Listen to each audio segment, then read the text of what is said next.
Hello my friends and welcome to the channel. Today I'm gonna show you what to do if you get in this message here in Adobe Premiere. It says insufficient media. This transition will contain repeated frames, and usually this happens when you grab two files from, let's say, your camera or your cell phone, and you just drag them onto the timeline and then you highlight them both and you want to apply a transition. Let's say you press Ctrl D, just a dissolve transition by default, and you get this message pop up. This is not actual mistake, it just tells you that's like a warning that you're gonna have some freeze frames inserted into your footage. And what happens here is, if you zoom it up here, so basically what it says is there is not enough frames to create this transition. So what it does, it just puts in the freeze frames into this. And if we make this transition a little bit wider, you can see here that it's creating some freeze frames. So if we make this transition a little bit larger, you can see if we go ahead and just play it right now.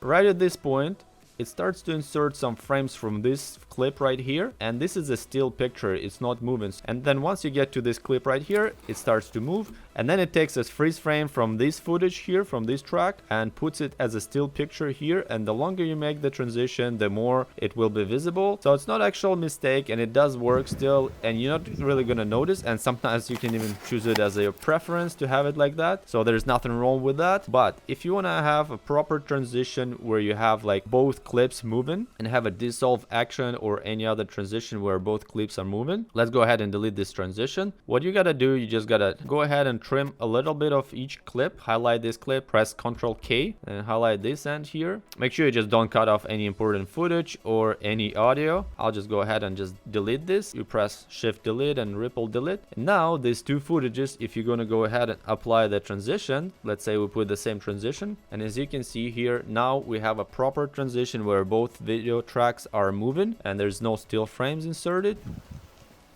See, they're both moving. You can make it as big as you trim those footages, so you can make it bigger like this. So it's going to be a much longer transition. So this is how you do it if you want to get your proper transition, and especially when you apply some transition that's something else but cross dissolved, where it's going to be visible if it's a still frame or if it's a moving footage. So this is how it's done. This is a pretty quick tip tutorial for you guys, so I'll hope you guys find this helpful. If you do, don't forget to click that like button, subscribe to the channel for more videos, and I'll see you guys soon.